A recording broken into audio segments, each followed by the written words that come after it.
अस्सलामुअलैकुम, आप देख रहे हैं प्रोग्राम खबर ये है। मैं हूं शाज़िया ज़ीशान और प्रोग्राम में मेरे साथ हैं सईद काजी और समी इब्राहिम। नाजरीन, निगरान वज़ीर-ए-आज़म के हवाले से सलाह व मशवरे जारी हैं। हुकूमत और अपोजिशन के पास आज आखिरी दिन है। दूसरी जानिब तहरीक इंसाफ के पार्टी इलेक्शन भी मुकम्मल हो गए हैं और तहरीक इंसाफ की तमाम तर तवज्जो जो है वो 23 मार्च यानी कल के जलसे पर है। इस हवाले से क्या तैयारियां हो रही हैं, कैसे कैसे लोग शामिल होंगे और इस पार्टी में जानेंगे कि कल क्या होगा, इस हवाले से भी आपको अपडेट करेंगे। दूसरी जानिब हम आपको बताएंगे परवेज मुशर्रफ की पाकिस्तान आमद है। परवेज मुशर्रफ उम्रे के बाद पाकिस्तान आने के हवाले से ऐलान करेंगे। ऐलान क्या हो सकता है, इस पर भी हम बात करेंगे, इस पर भी नजर डालेंगे। सियासत अपने उरूज पर है। पाक ईरान गैस पाइपलाइन मंसूबा भी ऐसा ही लग रहा है कि इलेक्शन में बड़ा इशू होगा। मियां शहबाज शरीफ ने तो ये कह दिया है कि ये मंसूबा बदनीयती की बुनियाद पर चल रहा है। इस पर भी हम बात करेंगे। KPK से ये खबरें आ रही हैं कि जिनके मुताबिक वादी तीरा में इंतहा पसंद वहां पर मजबूत होते हुए नजर आ रहे हैं और इसकी वजह से मुहाजिरीन की तादाद में भी इजाफा हो रहा है। और हम आपको बताएंगे कि भारतीय सुप्रीम कोर्ट ने अपने फैसले में पाकिस्तान को 1993 के मुंबई धमाकों में मुलविस करार दिया है। इसके क्या असरात हो सकते हैं, आखिर क्या वजह है कि भारतीय अदालतें भी भारतीय एस्टेब्लिशमेंट की लाइन लेती हुई नजर आ रही हैं। लेकिन प्रोग्राम में गुफ्तगू का आगाज हम करते हैं निगरान वज़ीर-ए-आज़म से। आज आखिरी दिन है, पार्लियामानी कमेटी ने फैसला करना है कौन होगा निगरान वज़ीर-ए-आज़म, किसके चांसेस ज्यादा हैं। समी साहब, लगता है कि डॉक्टर इशरत हुसैन के नाम पर इत्तेफाक हो गया है। मुज़ाकरात का मकसद और इख्तिलाफ राय का मकसद लगता है कि वो जो मुकमुका का एक तासुर था उसको ज़ाइल करना था। भाई देखिए, गुज़श्ता 4-5 दिनों से तो यही, इससे पहले भी बहस थी, लेकिन अब इसने बड़ा जोर पकड़ा हुआ कि कौन होगा आपका निगरान वज़ीर आज़म। अब दो नामों पर इस वक्त हमें टाई नज़र आती है। एक हैं जस्टिस नासिर असलम ज़ाहिद और दूसरे, जैसे आपने कहा, डॉक्टर इशरत हुसैन। जो रात 12 बजे तक की खबर थी वो तो ये थी कि मुस्लिम लीग नवाज़ डटी हुई है कि नासिर असलम ज़ाहिद साहब को ही हम बनवाएंगे। लेकिन फिर बाद में कुछ ऐसी खबरें आ रही हैं कि शायद एक बात का इम्कान है कि डॉक्टर इशरत हुसैन के नाम पर इत्तफाक हो जाए और उनको निगरान वज़ीर आज़म बना दिया जाए। लेकिन बहरहाल एक ही अब दिन है उनके पास, शाम तक ये फैसला करेंगे, वगरना इसी के पास चला जाएगा। में नून लीग पीपल्स पार्टी की बात मान ले और पंजाब में जो है वो नून लीग की मर्जी का निगरान वज़ीर आला से। ये भी एक सोच आ रही है। ये हो सकती है, ये सोचो, लेकिन देखिए जो मौजूदा सेटअप है उसमें इलेक्शन कमीशन को बहुत ज़्यादा पावर्स दी गई हैं, सुप्रीम कोर्ट भी है, मीडिया भी बड़ा आज़ाद है, इंडिपेंडेंट है। तो निगरान वज़ीर आज़म भले या निगरान वज़राए आला कोई भी हो, मेरा नहीं ख्याल कि वो कोई इलेक्शन के नताइज पर इतने ज़्यादा असरअंदाज हो सकेंगे, क्योंकि जो इलेक्शन कमीशन को बाइख्तियार बनाया गया, अगर उन्होंने अपनी सारी पावर्स यूज़ की तो मेरा नहीं ख्याल कि कोई कैसा धांधली या बड़ा झुरलू फिरने का इम्कान है।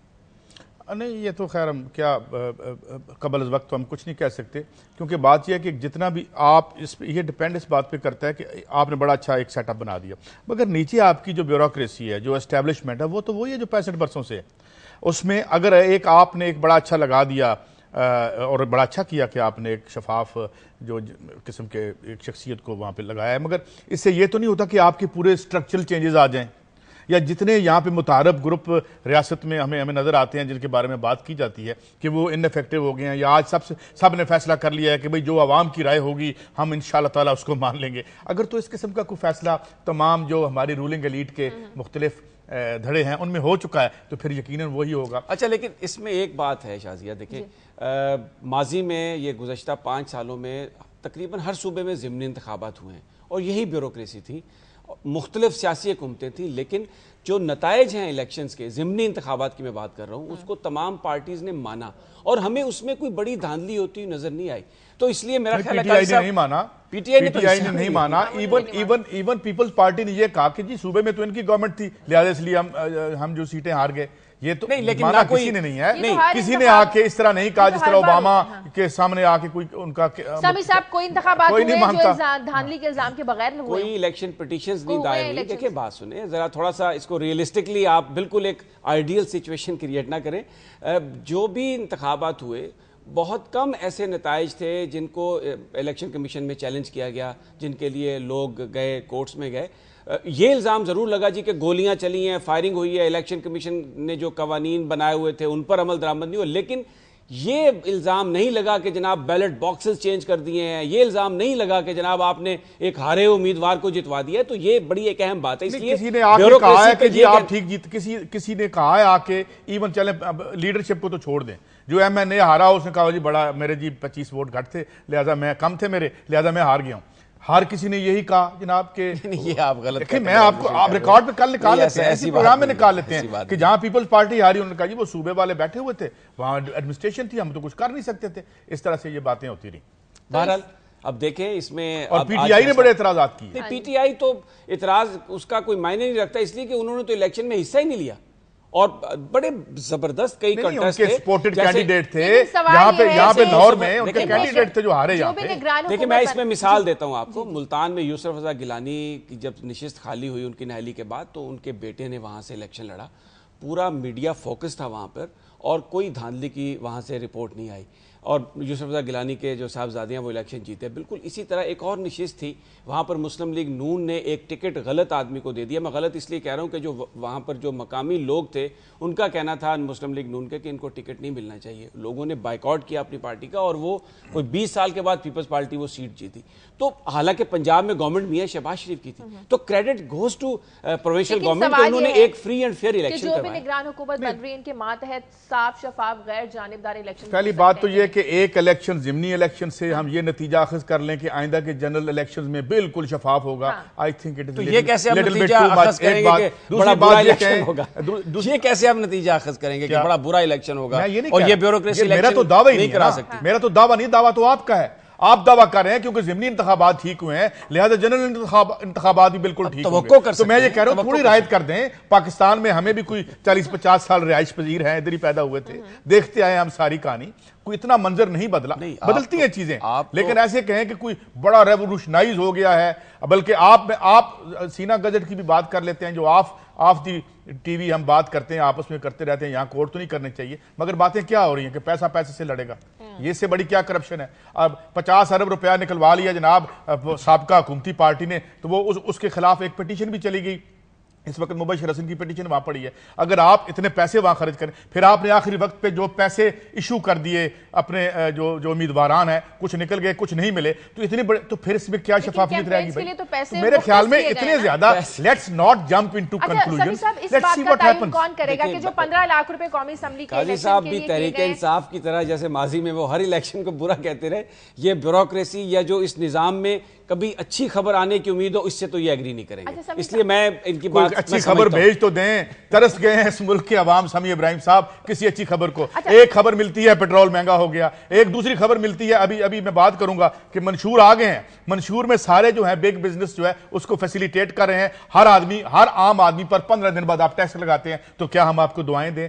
कम से कम आप जब हमें मारते हैं तो हमें रोने की इजाजत तो दें। हम आपका कुछ कर तो नहीं सकते। आप चिल्लाएं, चिल्लाएं, आप मुकम्मल रोएं, खुदा को अच्छी खबर भेजे तो सही। ये जो कहा जा रहा है कि इलेक्शन पैसे से लड़ा जाएगा, इस बात का तायुन कौन करेगा? जो इलेक्शन कमीशन ने कुछ पैसे मुख्तस किए हैं 15 लाख कौमी असेंबली के लिए, बात है। देखिए तो इस बात का तायुन कौन करेगा? काजी साहब ने जिन चीज़ों की निशानदेही की है वो बिल्कुल ये मौजूद हैं। लोगों की तवक्कुआत पूरी नहीं हुई, महंगाई है, बेरोजगारी है, लॉ एंड ऑर्डर की सिचुएशन है, लेकिन मेरा इनसे इख्तलाफ सिर्फ ये है, मैं हमेशा ये कहता हूँ यहाँ पर कि जो ये सारे मामलात हैं उसको ठीक भी पाकिस्तान के अवाम एक बड़ा रोल प्ले कर सकते हैं करने में, कि अगर आप अपने सही नुमाइंदे मुंतखब करें, अगर आप अपने वोट को इस्तेमाल करें जाएं। काजी साहब का ये कहना है कि नहीं जी वोट को इस्तेमाल करें या ना करें ये ठीक हो ही नहीं सकता। अरबों रुपए लेके जो आदमी आएगा वो ना तो वो कोई धोबी होगा, ना हमारा बाल जो है वो तराश करने वाला होगा, वो उसी तबके का आदमी होगा। अरबों रुपए लेके और ये कोर्ट में है, ये कोर्ट इशू। और मैं इसमें ज्यादा बात नहीं करना चाहता।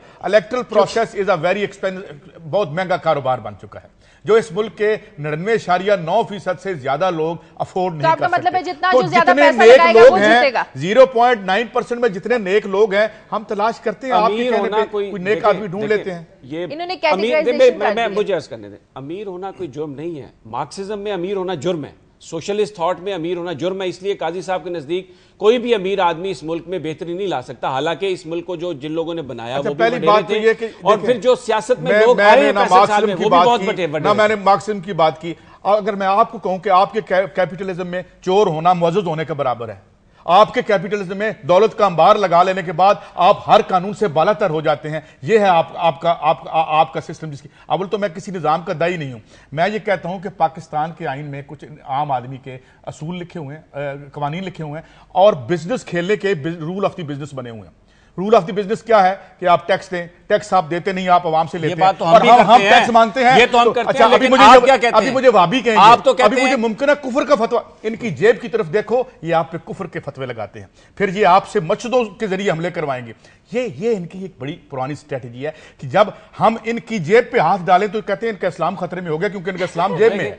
ये एक बड़ी पुरानी वारदात, ये बात ना करें। हम ये कहते हैं कि आईने पाकिस्तान 1973 में आम आदमी के कुछ हुकूक आज तक लिखे हुए हैं, मेहरबानी करके अगली पार्लियामेंट में उनको निकाल दें बाहर, आइन से निकाल देना। आप दे तो सकते नहीं है, और जब हम उनके वजह से आपसे कोई चीज मांगते हैं तो आप कहते हैं हाँ आप तो वाबी हो गए हैं ताकि बाहर निकले तो लोग आपको पत्थर मारे। ऐसा कुछ नहीं होगा, आप हमें जो मर्जी इल्जाम दें, हम अपने राइट्स मांगते रहे। आप प्रोटेक्ट, ये आपका हक है। आप तौकीर सादिक को समझ रही है बात की क्या कह रहे हैं, आप प्रोटेक्ट करें, सिर्फ मैंने इतना तौकीर सादिक को प्रोटेक्ट करें, आप तमाम चोरों को, मैंने अभी नहीं रोका, ये आपकी अपनी गुड विल है, ये आपका अपना नजरिया है और ये सोच है। मगर मैं जब आपसे कहता हूं कि हमें राइट्स दें तो मैं कहता हूं मुझे राइट्स दें, आप कहते हैं तुम शिया हो, तुम, ये कोई आर्ग्यूमेंट नहीं है, ये आर्ग्यूमेंट नहीं है। इसका मतलब ये है कि अब you have run out of argument. जवाब दे समी साहब। मैं सिंपल इनसे इतना अर्ज किया था कि अगर कोई आदमी जिसने अपनी मेहनत से पैसा कमाया है तो वो आदमी, उसको आप ये कहें कि ये बेईमान है, नहीं। बहुत सारे ऐसे लोग हैं जिनके पास वेल्थ है, वो कानून की कोई एक आदमी ऐसा बता दें जिसने मेहनत से पैसा कमाया और मैंने उसके खिलाफ एक लफ्ज बोला हो।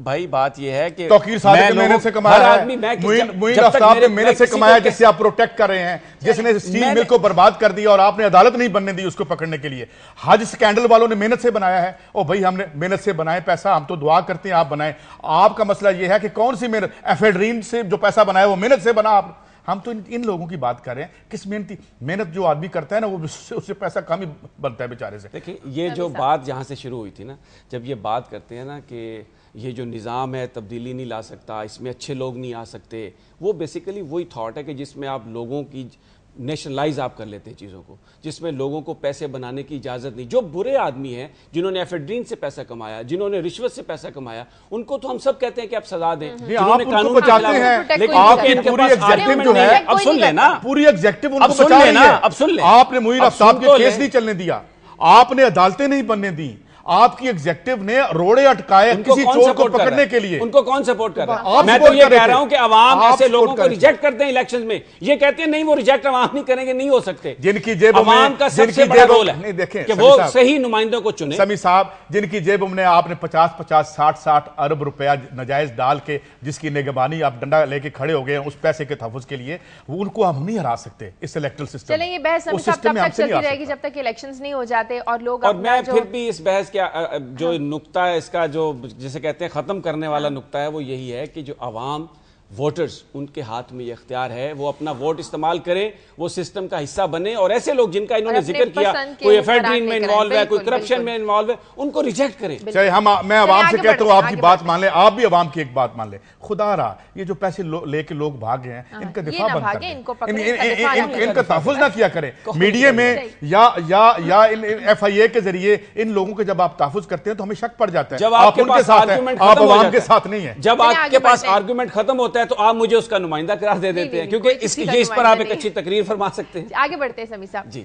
हम बात करेंगे तहरीक इंसाफ की। कल 23 मार्च तहरीक इंसाफ कहती है फैसले का दिन है। कल तहरीक इंसाफ अपने मंशूर का ऐलान करेगी। कल के जलसे की क्या तैयारियां की जा रही हैं, लोगों में क्या जोशो खरोश है, उम्मीदवारों में, कारकुनान में क्या जोशो खरोश है, बात करेंगे। दुनिया न्यूज के नुमाइंदे ज़ीशान बख्श। ज़ीशान, आज भी मीनार पाकिस्तान में कोई तकरीब होगी, कल के जलसे के हवाले से कैसी तैयारियां चल रही हैं वहां पर? जी शादिया, मीनार पाकिस्तान तक जलसे के हवाले से बिल्कुल आज एक तकरीब होगी, और वो न सिर्फ कल के जलसे की तकरीब होगी, जो गुज़िश्ता रोज तहरीक इंसाफ के इंतखाबात मुकम्मल हुए हैं, उनके इंतखाबात से एडमिशन का ऐलान किया है। आज रात को तकरीबन 7:30-8 बजे के करीब ये तकरीब शुरू होगी, जिसमें मुल्क के जो मारूफ सिंगर हैं, जो ज्यादातर तहरीक इंसाफ से वाबस्ता है, जैसा कि इब्रारुल हक है, उन्होंने जलसे के हवाले से और मुल्क के मौजूदा हालात से अपना एक नया गाना बनाया, वो वहाँ पे वो इंट्रोड्यूस करेंगे। इस तरह सलमान अहमद और जनून, ये वो सिंगर्स हैं जो आज की शाम वहाँ पर परफॉर्मेंस भी देंगे, और साथ ही साथ कल की तकरीब की एक रिहर्सल तैयारी भी होगी। जो पंडाल है, स्टेज है, वो मुकम्मल कर लिया गया था गुज़िश्ता रात। मिंटो पार्क का जो ग्राउंड है मीनार पाकिस्तान का, उसमें हजारों की तादाद में कुर्सियां लगा दी गई हैं, और जो साउंड सिस्टम है वो भी 2 रोज कबल से ही उसको इंस्टॉल करना शुरू कर दिया गया था। न सिर्फ मीनार पाकिस्तान का जो वसी और इस ग्राउंड है, इस तमाम में साउंड सिस्टम का इस्तेमाल किया गया, बल्कि इसके साथ साथ फदानी बाग और दाता दरबार की साइड पे जो मेन रोड है, दोनों अतराफ यादगार चौक में ताकि जो तहरीक इंसाफ मुंतजमीन है इस जलसे के, उनका कहना है कि लोगों की इतनी बड़ी तादाद होगी कि मीनार पाकिस्तान का ग्राउंड कम पड़ जाएगा। तो इसलिए दोनों अतराफ पर बाहर मेन रोड पर भी दूर तक साउंड सिस्टम लगा दिए गए ताकि जो लोग बाद में पहुंचे वो इसको सुन सकें। इसमें न सिर्फ लाहौर बल्कि पूरे मुल्क से जो इनके नौ मुंतखब 80,000 अहदेदारान हैं वो आ रहे हैं, जो टिकट होल्डर या आइंदा इलेक्शन में वो आ रहे हैं। और इन सबको मॉनिटर करने के लिए तहरीक इंसाफ ने खुफिया कैमरों का इंतजाम किया कि जो टिकट होल्डर है वो जितने लोगों को अपने साथ लेके आएंगे उनकी वीडियो बनाई जाएगी ताकि इनकी फैन फॉलोइंग चेक की जा सके और ये भी देखा जा सके कि कौन सा लीडर अपने इलाके में कितना मकबूल है। जितने ज्यादा लोग होंगे उतनी ज्यादा उनको एश्योरिटी होगी कि पार्टी के अगर वो क्राइटेरिया पे पूरा हो सकते हैं तो उनको टिकट दिए जा सके। इसके साथ साथ पंडाल के अंदर खवातीन।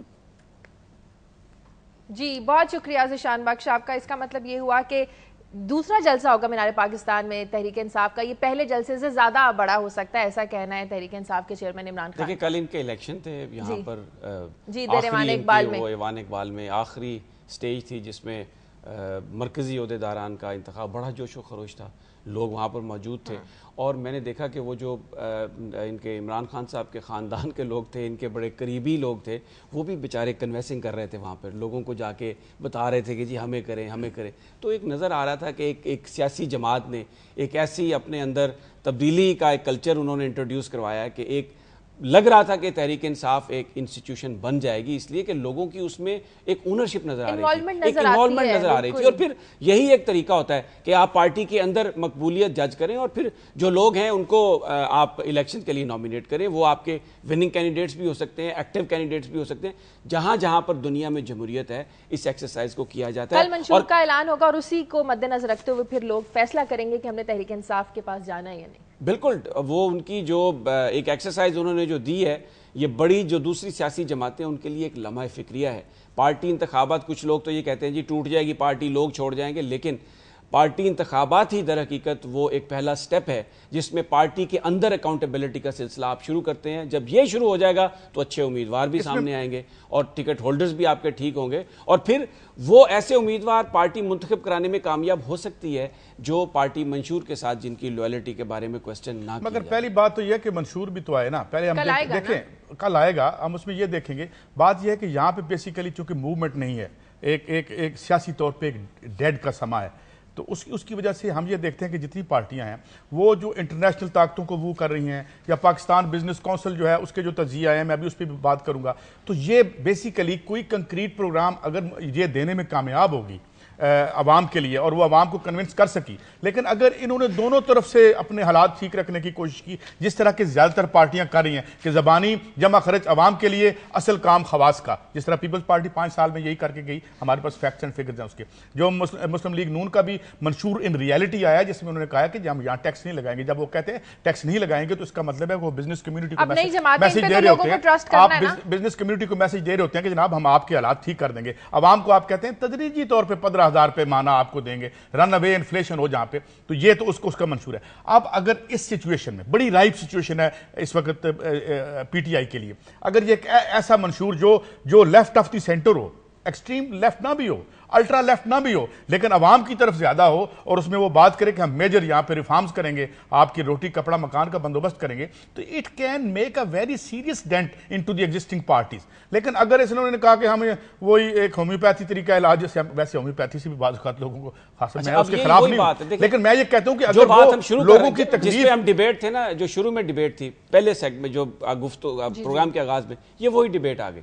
बात यह है कि टैक्स, अगर कोई पार्टी ये कहती है कि हमने टैक्स नहीं लगाना, तो उसकी एक बुनियादी वजह ये होती है कि आप बिजनेसेस को इंसेंटिव देते हैं कि आप कारोबार में ज्यादा इन्वेस्टमेंट करें, क्योंकि जब कारोबार ज्यादा बढ़ता है शाजिया तो एम्प्लॉयमेंट ज्यादा क्रिएट होती है, सर इकोनॉमिक एक्टिविटी ज्यादा होती है, तो वो बेसिकली उनको टैक्स में इंसेंटिव देके हुकूमत जो स्टेट पर बोझ होती है उसको कम कर रही होती है। लेकिन अब आवाम को भी ना टैक्स अब ये जो बात कर रहे हैं ना, देखिए एक आदमी के पास 10 अरब रुपया है, उसको तो आप टैक्स नहीं लगा रहे। एक आदमी की 20,000 रुपए इनकम है, उस पर आप 15 दिन बाद टैक्स लगा देते हैं। देखिए ना, लेट्स नॉट मिसगाइड पीपल कि आप एक आदमी अरबपति है उसको आप टैक्स हॉलीडे दे रहे हैं, एक आदमी जमींदार जागीरदार है उससे आप टैक्स नहीं ले रहे, एक आदमी क्लर्क जो है वो जिसकी 15,000 10,000 आमदनी है, रोज पेट्रोल की कीमतों में इजाफा कर देते हैं, रोज बिजली। रियासत चलाए कौन? रियासत चले किसके पैसों से? आम आदमी के पैसों से। और वो अमीर आदमी जिसके पास अनटोल्ड वेल्थ है, जो कि कभी कहते हैं यहाँ 25 अरब की हमने इन्वेस्टमेंट करनी है डॉलर की, कभी कुछ कहते हैं, उनको आप टैक्स हॉलीडे दे रहे हैं। तो दिस इज, ये फ्रॉड चल नहीं सकता, क्योंकि अब स्टेट खुद इस सिस्टम को सहार नहीं सकती। जो बात है ना कि रियासत रिस्पॉन्सिबल है लोगों को रोटी कपड़ा मकान देने की, ये जो रियासत की रिस्पॉन्सिबिलिटी है उन लोगों को रोटी कपड़ा मकान देने की जो लोग किसी वजह से काम नहीं कर सकते। मैं पूरी दुनिया की बात बता रहा हूं। सब्सिडाइज होता है, आप अनएम्प्लॉयमेंट हो गई आपकी, आप सब्सिडाइज आपको कर दिया जाएगा, आप बीमार हो गए, आप डिसेबल हो गए, लेकिन बुनियादी स्टेट का काम यह है कि वो ऐसे आपको अपॉर्चुनिटी फराहम करे जिसमें लोग तालीम हासिल कर सकें और जॉब्स क्रिएट हो सके। जॉब क्रिएशन के लिए ये बनाया जाता है सिलसिला, क्योंकि ये जिसको वो कैपिटलिज्म कहते हैं या हम सरमायाकारी निजाम कहते हैं, उसमें ये इंसेंटिव दिए जाते हैं बिजनेसेस को। लेकिन जो मार्क्सिस्ट थाट है, तो आपने महंगी कर दी ना, उसमें वो कहते हैं जी कि नहीं, आपने यहाँ पे बोर्ड ऑफ गवर्नर बना 4 4 कॉलेजेस थे ना जो जिसमें गरीब आदमी का बच्चा पढ़ लेता था। आप पंजाब गवर्नमेंट ने और दूसरे सूबों में उन्होंने बोर्ड ऑफ गवर्नर बना के जहां 2 रुपए फीस थी आम आदमी पढ़ लेता था, और उसको भी आपने खत्म, तालीम आप नहीं दे रहे। हेल्थ का आपका मामला क्या है कि अगर हमने यहाँ पे प्रोग्राम किए हैं, आप अभी चलते हैं एक प्रोग्राम जाके किसी आवाम के हॉस्पिटल के कॉरिडोर में चले जाते हैं और आप बात सुने, इस मुल्क में सिर्फ 2% टैक्स देता है अमीर आदमी। इस मुल्क में सबसे ज्यादा टैक्स ये बात का सही है यार, उधर से वो टैक्स टैक्स ले बेस बढ़ाने की जरूरत आप जो है इस वक्त जो टैक्स है ना वो सिर्फ जो सैलरीड क्लास है वो दे रही है। बुनियादी हमारी जो टैक्स टू जीडीपी रेशियो है ना वो सिर्फ 9% है। हालांकि ज़ियाउल हक के जमाने में पॉपुलेशन कम थी उस वक्त, लेकिन टैक्स टू जीडीपी रेशियो 14-15% के करीब थी। तो बुनियादी तौर पर वो जो बेस है टैक्स, उसको बढ़ाने की जरूरत है। बहुत सारे लोग जो टैक्स नहीं दे रहे उनसे टैक्स कलेक्ट करने की जरूरत है, लेकिन जहां से जो आदमी इन्वेस्ट करता है, जो आदमी बिजनेस ज्यादा बनाने की कोशिश करता है, जिससे एम्प्लॉयमेंट नौकरी क्रिएट होती है, उसको टैक्स इंसेंटिव देना सही करना। जिससे टैक्स लेना है हमने, वो असेंबली में बैठा हुआ है, वो सीएम हाउस में बैठे हुए हैं, उसको आवाम अब रोक देना। जो गलत आदमी उसको हाउ कैन जो गलत आदमी जिसने टैक्स नहीं दिया, जिसने लोन डिफॉल्ट किया, उसको आवाम वोट ना दें। यही तो बात है। आपने अब 2 बातें होगी, मैं कंक्लूड करता हूं। बिजनेस इतना महंगा कर दिया इलेक्ट्रल प्रोसेस को कि वहां आदमी पहुंचे ना, एक क्लास पहुंच गई। अब वो क्लास अवाम को टैक्स लगाई जा रही है, अपने आप को टैक्स नहीं लगाती, और फिर हम आप कहते हैं कसूर अवाम का है। It is very cruel and it is very farcical. In fact ये बड़ा आमकाना भी है, लोग बड़ा फार्सिकल है भी इलेक्शन लड़ सकते हैं। आप इलेक्शन का प्रोसेस बना दें। अब ये बिल बिला उठेगी, अब ये देखिए ना 15-20 करोड़ रुपए में 15-20 करोड़ रुपए में इलेक्शन लड़े ने, और मुतवसत जो उम्मीदवार हैं उनको टिकट दिए। जमात इस्लामी भी ऐसे लोगों को टिकट देती है, और लोग यहां पर ऐसे लोग इलेक्ट हुए हैं जो गरीब लोग हैं। आपको इनिशिएटिव लेने की जरूरत है। ये जो मुझे तो आज पता चला कि आज जमात इस्लामी के साथ आप हो लिए, पहले तो बहुत आप नाराज रहते थे जमात इस्लामी। मैं वो जमात इस्लामी, उनकी एक अपनी सोच है, मैं उनकी सोच से डिसएग्री हो सकता हूं, मेरी अपनी सोच है। सही। मुझे ब्रेक लेनी है प्रोग्राम में वक्त है एक ब्रेक का। ब्रेक के बाद वापस आते हैं।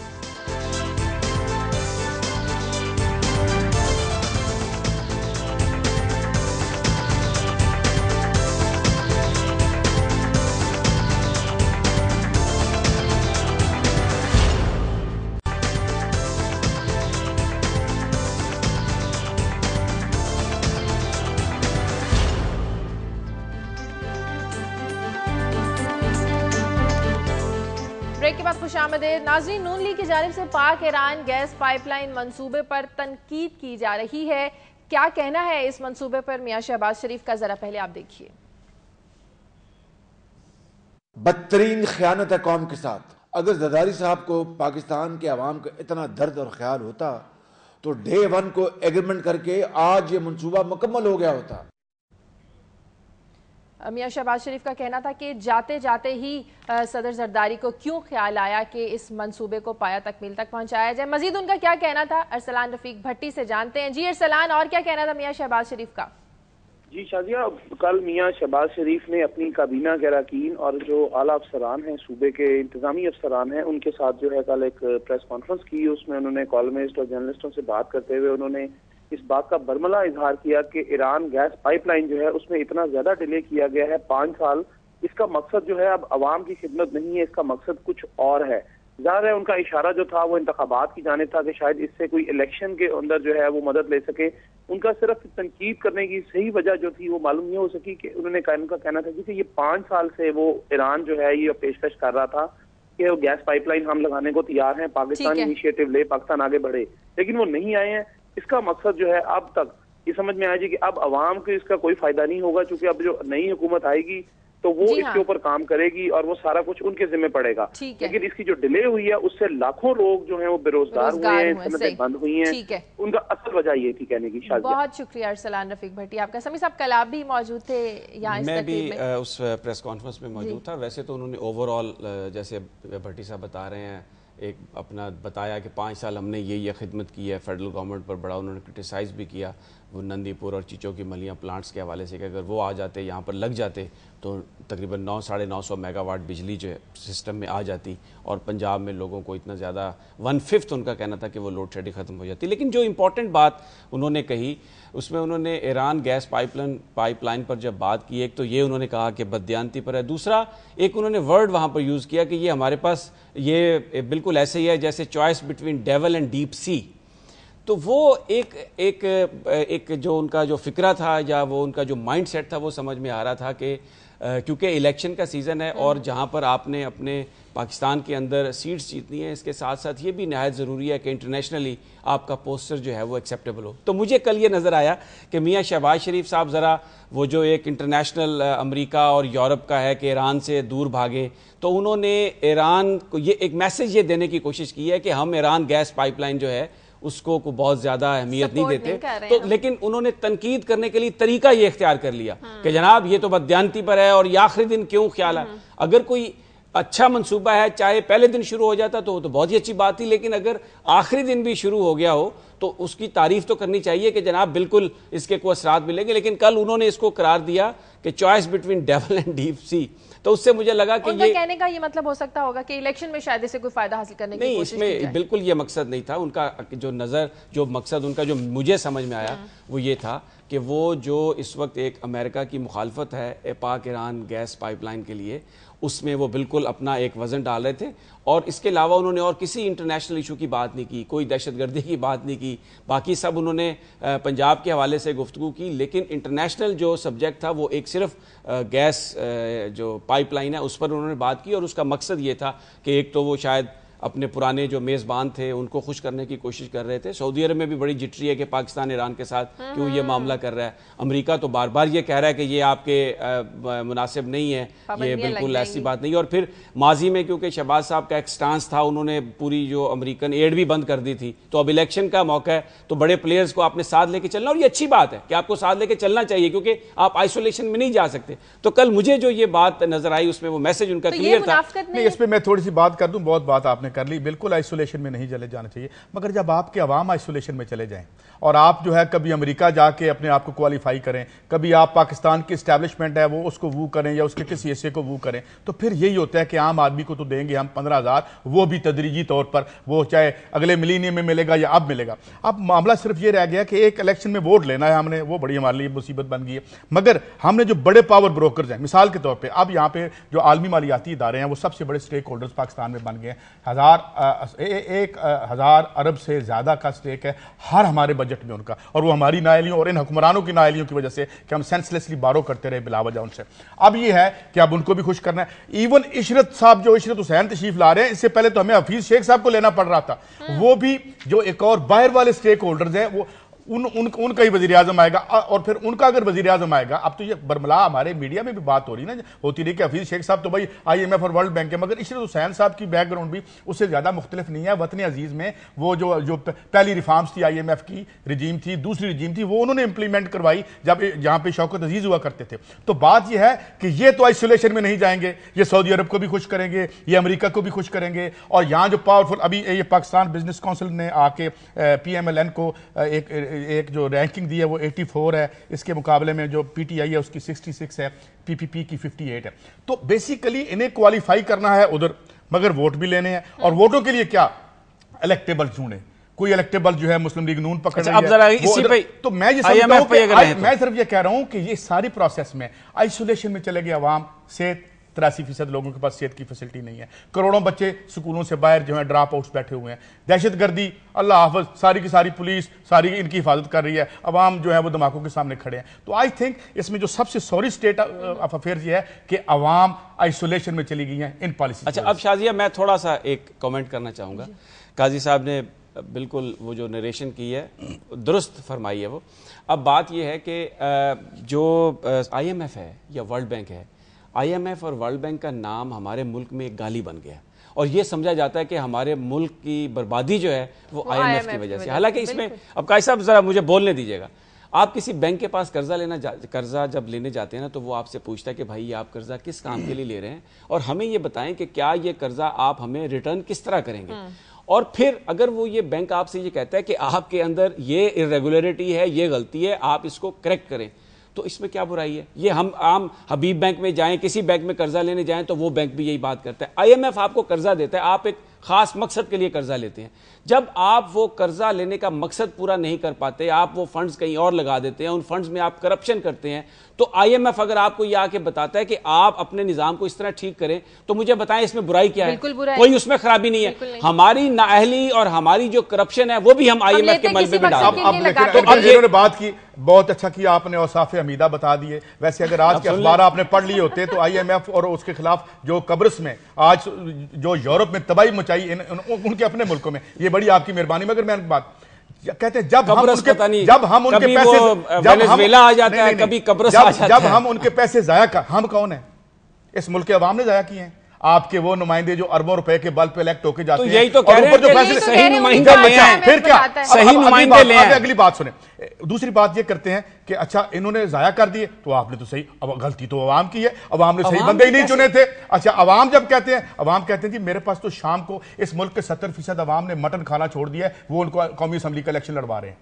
खुदा का खौफ करें यार, इससे इतना नेकेड मजाक लोग। इस मुल्क में एक सर्वे आया है, बल्कि मैं आपको जाते जाते खबर बता दूं कि कैसे लोग और कंपनियां पैसे कमाती हैं। अब क्योंकि इस मुल्क के 70-80% लोग गोश्त नहीं खा सकते, तो अब एक प्रोडक्ट आई है कि भाई आप ना सब्जी में ये जरा डाल लिया करें, एक ये आपको मटन का मजा दे। मटन खाना लोगों ने बंद कर दिया इस मुल्क में। ये कहते हैं कि एक वो IMF ने बंद करवाया, 80-90% नहीं मटन IMF ने बंद करवाया। 80-90% देखे ना, ये कहते हैं कि बकरे का गोश्त IMF ने बंद करवाया। 90% लोगों के पास इलेक्शन लड़ने के लिए जरे जमानत नहीं है। ये कहते हैं तुम इलेक्शन लड़ो। अच्छा अब पैसे की ये बात करते हैं ना, मैं आखिरी बात करूंगा, इन्हें बड़ी तकलीफ होगी। अभी यहां पे इसी शहर में पार्टी की मीटिंग हुई, इन्हीं की पार्टी की मीटिंग थी, गरीबों की पार्टी है वो। अंदर जाने के लिए 1000 रुपए फीस थी। तो गरीब आदमी आएगा उस सियासत में? आप बड़ा पैसे की बात कर रहे हैं। छवि साहब आप तो गुस्से में हो गए, मेरे ख्याल में बात आगे। अब देखें जवाब नहीं है उनके पास। में हो गए। किसी पार्टी के कन्वेंशन में जाने के लिए 1000 रुपए फीस नहीं है। आज तो आप जमात इस्लामी ज्वाइन करके मैं बहुत खुश हूं। अभी आपने थोड़ी देर पहले ज्वाइन की थी, मगर ब्रेक का वक्त है, ब्रेक के बाद वापस आते हैं।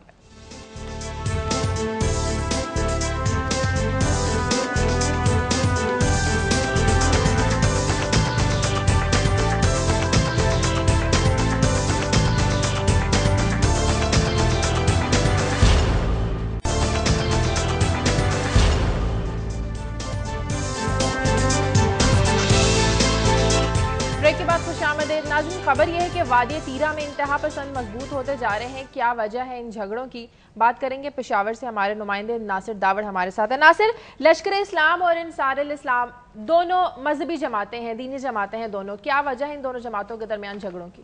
शाजिया देखिए, 2004 से इन दो तंजीमों के माबेन लड़ाई झगड़े फसाद आ रहे हैं और यही वजह है कि ये जो झगड़े थे लोकली अंसारुल इस्लाम और लश्कर इस्लाम, इसके माबेन जो तनाज़े चल रहे थे, तो इन्होंने मसले इतने पेचीदा कर दिए कि इस वक्त इन्हीं लड़ाई झगड़ों के बायस जो बाड़ा का इलाका है और जो तीरा मैदान का इलाका है, तीरा मैदान बाड़ा तहसील से है और लेकिन चूंकि ये दुराफ्तादा इलाका है, बहुत ज़्यादा दूर भी है इस इलाके से, वहाँ पर भी अभी तो बाड़ा तहसील जो है तकरीबन 3.5 साल हो गए यहाँ पर कर्फ्यू है। सिक्योरिटी फोर्सेज ने लश्कर इस्लाम तंजीम के खिलाफ ऑपरेशन शुरू किया था। अब लश्कर इस्लाम के साथ तहरीक तालिबान पाकिस्तान जो है वो भी इसके साथ शामिल हो गए हैं और उन्होंने वादी तीरा जो एक पुरमन इलाका था, बिल्कुल जन्नत नज़ीर इलाका है, अब वहाँ पर भी अंसारुल इस्लाम और लश्कर इस्लाम के साथ जब तहरीक तालिबान पाकिस्तान मिल गए तो ये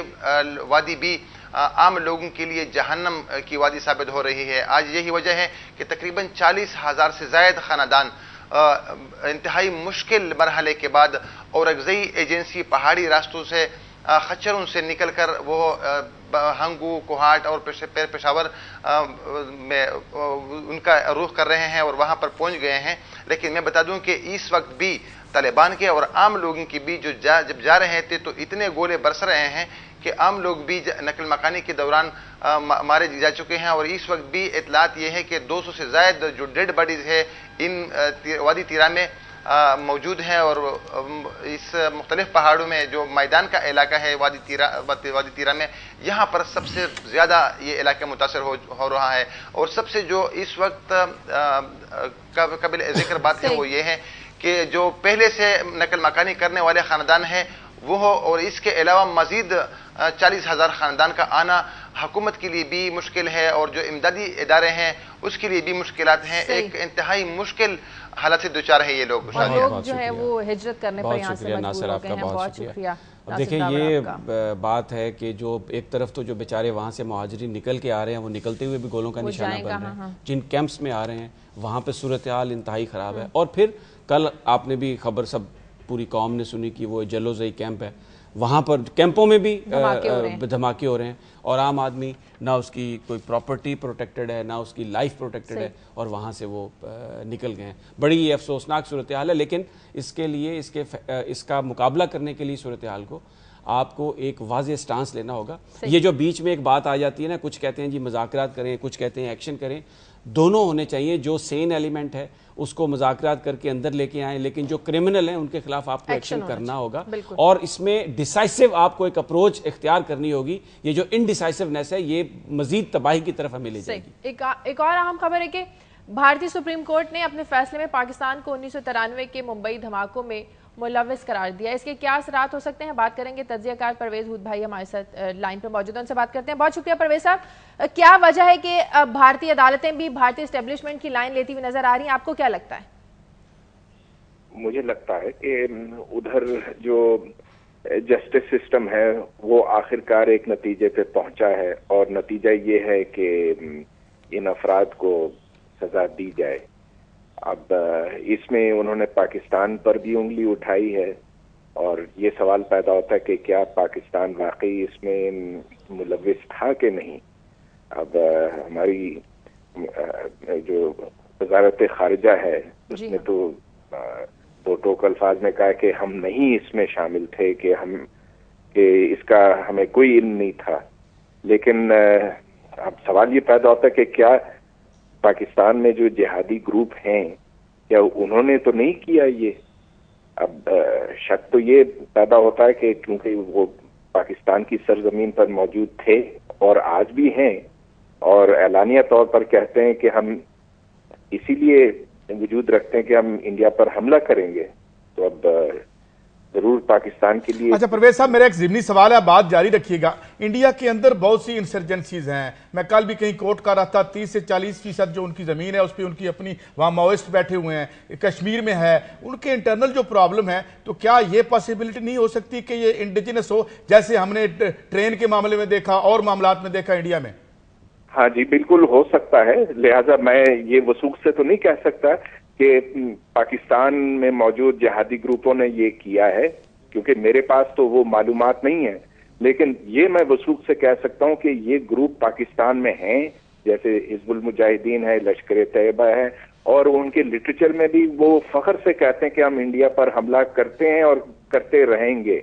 और ये ग्रुप जो पाकिस्तान में मौजूद हैं, ज़ाहिर है कि एजेंसियों की रजा से मौजूद हैं और उनकी मदद भी उनको हासिल है। मुझे हकीकत का मालूम नहीं, लेकिन मैं कहता हूं कि जरूर इसका इम्कान पैदा होता है। अच्छा, ये मैं आपकी टेक चाहूँगा इस पे कि हमारे यहाँ हमारी अदालतों में भी बहुत सारे केस हैं मिसिंग पर्सनस के, और जो हमारी एजेंसीज हैं उनको भी खासा लताड़ा गया है इस हवाले से।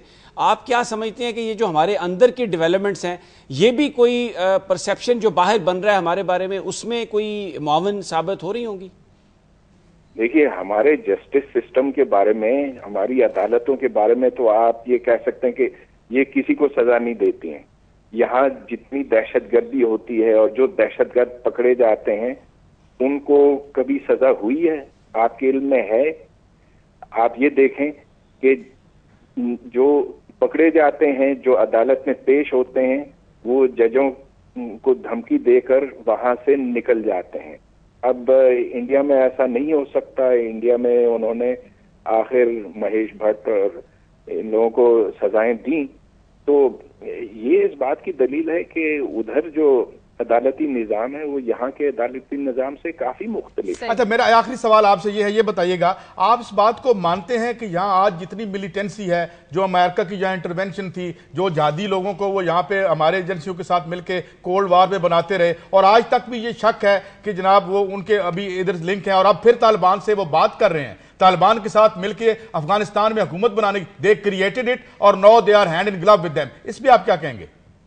मैं तो समझता हूँ कि अमेरिका को जरूर हमें कसूरवार ठहराना चाहिए कि उन्होंने तालिबान को परवान चढ़ाया, कि उनको हथियार दिए थे, कि जो मुजाहिदीन अफगान मुजाहिदीन है वो तो पाकिस्तान, अमेरिका और सऊदी अरब ने मिलकर बनाया था। लेकिन जब अमेरिका का मफाद पूरा हो गया और सोवियत यूनियन टूट फूट गया, तो फिर अमेरिका वापस चला गया। हमने तो इन लोगों को रखा और इनको इस्तेमाल किया इंडिया के खिलाफ और अफगानिस्तान के खिलाफ।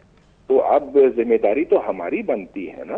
आखिर उस वक्त हम उनको फारिग कर देते थे। अमेरिका तो जाहिर है कि अपने मुल्क के मफादात को देखेगा, हमें अपने मुल्क के मफादात को देखना है। ठीक है, बहुत शुक्रिया परवेज भाई साहब आपका। देखिए, उनकी ये बात बिल्कुल सही है कि इसमें कोई शक नहीं कि इंडिया और सऊदी अरब ने इनकी क्रिएशन में एक बड़ा रोल प्ले किया था। इंडिया ने नहीं, सॉरी, अमेरिका और अमेरिका का भी नाम ले लिया सऊदी अरब ने। लेकिन अब बात यह है कि जब अमेरिका यहाँ से अबैंडन करके चला गया सबको, तो हमने अपनी स्ट्रेटेजिक डेप्थ के लिए उनको रखा। और फिर देखें, जब दोबारा अमेरिका पर हमला हुआ, अमेरिका यहाँ पर वापस आया, तो हमने फिर अपने आप को अमेरिका के लिए पेश कर दिया। ये देखे बगैर कि हमें अपनी तरजीहात को किस तरह से रखनी है। अब जब नेबर्स की बात आ रही है, जो पहले हमने गुफ्तगू की, उसमें भी अभी तक जो हमारी बड़ी पॉलिटिकल पार्टीज हैं, वो जो बाहर का इन्फ्लुएंस है उसको सामने रखकर अपने वो इंतखाबी स्लोगन तरतीब दे रहे हैं। तो बुनियादी तौर पर ये पाकिस्तान की कौम देख रही है इन तमाम चीज़ों को।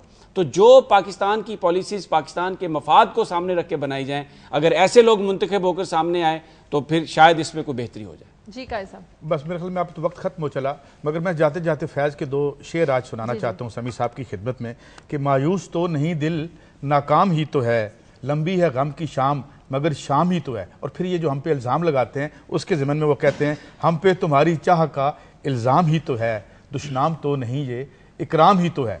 कि अगर हम जो है आम आदमी की बात, उसकी आवाज़ तो वैसे रही नहीं, क्योंकि अब ना वो अपना थिंक टैंक बना सकता है, ना वो मीडिया को हायर कर सकता है, ना वो बेचारे अपनी दुख ये अपनी बदनुमानी को डिफेंड कर सकते हैं। इनके पास इतने मीन्स हैं कि अपनी बदनुमानी को डिफेंड कर लें। तो कोई आवाज़ अगर अवाम की भी आ जाए तो बर्दाश्त कर लेनी चाहिए। हाँ, अवाम की आवाज़ होनी चाहिए, खवास को अवाम की आवाज़ बना के मत पेश करें। प्रोग्राम का वक्त खत्म हो गया है। प्रोग्राम के लिए आप हमें फीडबैक दीजिए। खबर@दुनिया TV.tv पर इजाज़त दीजिए। अल्लाह।